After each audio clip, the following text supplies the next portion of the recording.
அனைவருக்கும் வணக்கம். இது உங்கள் குருமணி. கல்வி மற்றும் வேலைவாய்ப்பு செய்திகளை நம்ம தொடர்ந்து பார்த்துக்கிட்டு இருக்கோம். இன்று 6ஆம் வகுப்பு சமூக அறிவியலில் குடிமையியல் பகுதியில் 6ஆம் பாடம் உள்ளாட்சி அமைப்புகள், ஊரகம் மற்றும் நகர்ப்புறம் அப்படிங்கிற தலைப்பை பற்றி பார்க்க போகிறோம். வாங்க கண்டென்ட்டுக்குள்ளே போவோம். மாநகராட்சி 10 லட்சத்துக்கு மேலே மக்கள் தொகையும் குறிப்பிட்ட அளவுக்கு மேலே வருமானமும் இருக்கக்கூடிய ஊர்களை மாநகராட்சின்னு தமிழக அரசு அறிவிக்கும்.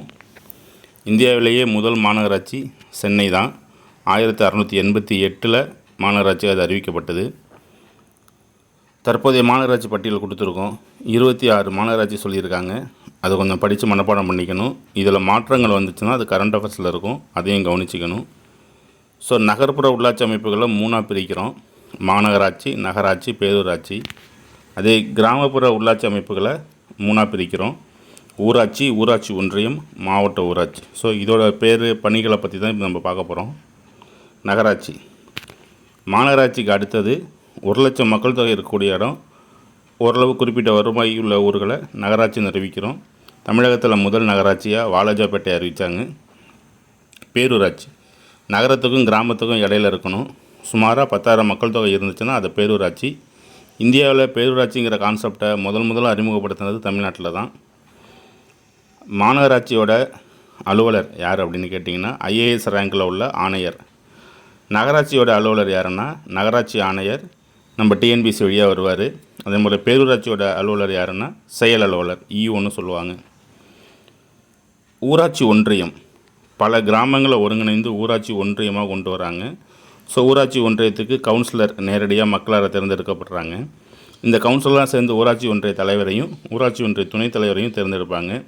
ஊராட்சி ஒன்றியத்தோட நிர்வாக அலுவலர் யாருன்னா அந்த ஊராட்சியுடைய வட்டார வளர்ச்சி அலுவலராக இருப்பார். தமிழகத்தில் மிக குறைந்த அளவு ஊராட்சி ஒன்றிய உள்ள மாவட்டங்கள்னு சொன்னால் நீலகிரியும் பெரம்பலூரும். 4 ஊராட்சி ஒன்றியங்கள் தான் இருக்குது. மாவட்ட ஊராட்சி, ஒவ்வொரு மாவட்டத்துலேயும் ஒரு மாவட்ட ஊராட்சி இருக்கணும். இது எப்படி அமைக்கிறாங்கன்னா 50,000 மக்கள் தொகைக்கு ஒரு ஊராட்சி உறுப்பினர் அப்படின்னு சொல்கிறாங்க. ஸோ இந்த ஊராட்சி உறுப்பினர் சேர்ந்து தலைவரையும் துணைத் தலைவரையும் தேர்ந்தெடுத்துக்குவாங்க. அடுத்து கிராம ஊராட்சியோட பணிகள்னு சொன்னோம்னா அது 2 கேட்டகரியில் கொண்டு வரோம். ஒன்று அத்தியாவசிய பணிகள், இன்னொன்று விருப்ப பணிகள். அத்தியாவசிய பணிகள்ங்கிறது குடிநீர் வழங்குதல், தெருவிளக்கு அமைத்தல், தெருக்களை தூய்மைப்படுத்துதல், கழிவுநீர் கால்வாய் அமைத்தல், சாலை பணிகள், சாலைகள் அமைத்தல், மத்திய மாநில அரசுகளின் நலத்திட்டங்களை செயல்படுத்துதல், இதெல்லாம் அத்தியாவசிய பணிகள். விருப்ப பணிகள்ங்கிறது பூங்கா அமைத்தல், நூலகம் அமைத்தல், விளையாட்டு மைதானம் அமைத்தல், இந்த வகையில் உள்ளதெல்லாம் விருப்ப பணிகள். அதே போல் மாநகராட்சி எடுத்துக்கிட்டோம்னா மாநகராட்சியோட பணிகளை பொறுத்தவரையும் குடிநீர் வழங்குதல், தெருவிளக்கு அமைத்தல், தூய்மை பணி, மருத்துவ சேவைகள், சாலைகள் அமைத்தல், மேம்பாலங்கள் அமைத்தல், சந்தைகளுக்கான இடவசதி, கழிவுநீர் கால்வாய், திடக்கழிவு மேலாண்மை, மாநகராட்சி பள்ளிகள், பூங்காக்கள், விளையாட்டு மைதானங்கள், பிறப்பிறப்பு பதிவு, இன்னும் பிற, இந்த மாதிரி வேலைகள்லாம் மாநகராட்சியோடது. கிராம ஊராட்சியோட வருவாய் என்ன? குறிப்பாக வீட்டு வரி, தொழில் வரி, கடன்கள் மீதான வரி, குடிநீர் இணைப்புக்கான கட்டணம், நிலவரியிலிருந்து குறிப்பிட்ட பங்கு, சொத்துரிமை மாற்றம், அதிலேருந்து குறிப்பிட்ட பங்கு வருது. மத்திய மாநில அரசுகளோட நிதி ஒதுக்கீடுலேருந்து ஒரு கிராம ஊராட்சிக்கு வருவாய் கிடைக்குது.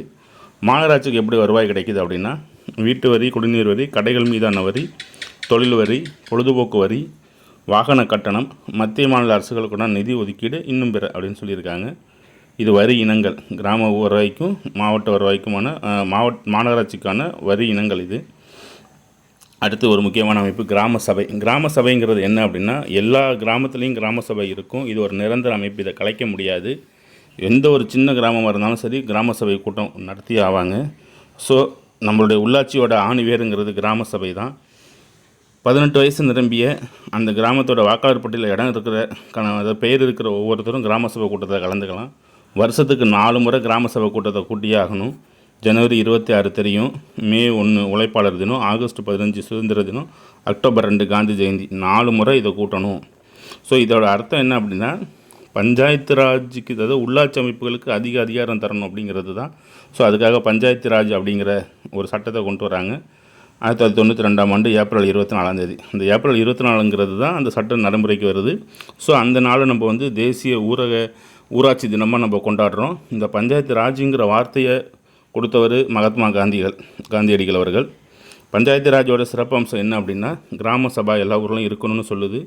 மூன்றடுக்கு பஞ்சாயத்து முறை, அதாவது கிராம ஊராட்சி, ஊராட்சி ஒன்றியம், அப்புறம் மாவட்ட ஊராட்சின்னு மூன்றடுக்கு பஞ்சாயத்து முறை இருக்கணும்னு சொல்லுது.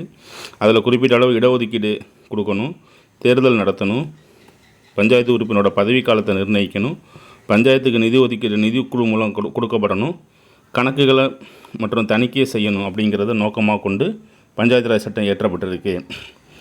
பஞ்சாயத்து ராஜில் பெண்களுடைய பங்களிப்பு என்ன அப்படின்னா, பொதுவாக 33% இடஒதுக்கீடு பெண்களுக்கு கொடுக்கப்பட்டிருந்தாலும் 2011 தேர்தலில் 38% பெண்கள் பஞ்சாயத்து எலெக்ஷனில் ஜெயிச்சிருப்பாங்க. ஸோ அதனால் கவர்மெண்ட் என்ன பண்ணியிருக்கு, 2016 தமிழக அரசு பெண்களுக்கான இடஒதுக்கீடை 50% உயர்த்தியிருக்காங்க. உள்ளாட்சி தேர்தல், உள்ளாட்சி உறுப்பினரோட பதவிக்காலம் 5 ஆண்டுகள். அப்போ 5 வருஷத்துக்கு ஒரு தடவை தேர்தல் நடத்தணும். யார் தேர்தல் நடத்துகிறா, இதுக்குன்னு தனி அமைப்பு இருக்குது. மாநில தேர்தல் ஆணையம், தமிழகத்தோட மாநில தேர்தல் ஆணையம் சென்னை கோயம்பேட்டில் இருக்குது. சில வார்த்தைகள் நமக்கு குழப்பம். ஸோ அது இங்கிலீஷில் பார்த்துக்கிட்டா நல்லது. பேரூராட்சியை டவுன் பஞ்சாயத்துன்னு சொல்லணும், நகராட்சியை முனிசிபாலிட்டின்னு சொல்லணும், மாநகராட்சியை கார்ப்பரேஷன்னு சொல்லணும், கிராம ஊராட்சியை வில்லேஜ் பஞ்சாயத்துன்னு சொல்லணும், ஊராட்சி ஒன்றியத்தை பஞ்சாயத்து யூனியன்னு சொல்லணும், மாவட்ட ஊராட்சியை டிஸ்ட்ரிக்ட் பஞ்சாயத்துன்னு சொல்லணும். ஸோ இதுதான் இந்த பாடத்தில் உள்ள விஷயங்கள். கவனித்தமைக்கு நன்றி. ஸோ இதுக்கு அடுத்து நம்ம என்ன கொடுக்க போகிறோம் அப்படின்னா, டெஸ்ட் லிங்க் கொடுக்க போகிறோம். ஸோ இந்த கொஸ்டினை உங்களுக்கு டிஸ்பிளே பண்ணுறேன் பாருங்கள். இந்த கொஸ்டினை பார்த்துட்டு கீழே அங்கே ஃபினிஷ் பகுதியை டச் பண்ணிங்கன்னா சரியான விடை க்ரீனில் தெரியும், தவறான விடை ரெட்டில் தெரியும். மேலே உங்களுக்கான டோட்டல் வந்துடும். சரியா? ஃபஸ்ட்டு கிளாஸு, தென் மெட்டீரியலை டவுன்லோட் பண்ணுங்கள், டெஸ்ட் அட்டன் பண்ணி பாருங்கள். மெட்டீரியலும் டெஸ்ட்டும் டிஸ்கிரிப்ஷன் பாக்ஸில் நமக்கான இது இருக்குது, லிங்க் இருக்குது. அந்த லிங்க்கை டச் பண்ணி எடுத்துக்கங்க. ஸோ இந்த சேனலை பிடிச்சிருந்தவங்க சேனலை சப்ஸ்கிரைப் பண்ணுங்கள். உங்கள் நண்பர்களுக்கும் மற்றும் டிஎன்பிசி படிக்கிறவங்களுக்கு இதை ஷேர் பண்ணுங்கள். இந்த வீடியோவை லைக் பண்ணுங்கள். அடுத்த வீடியோவில் உங்களை சந்திப்போம். தேங்க்யூ.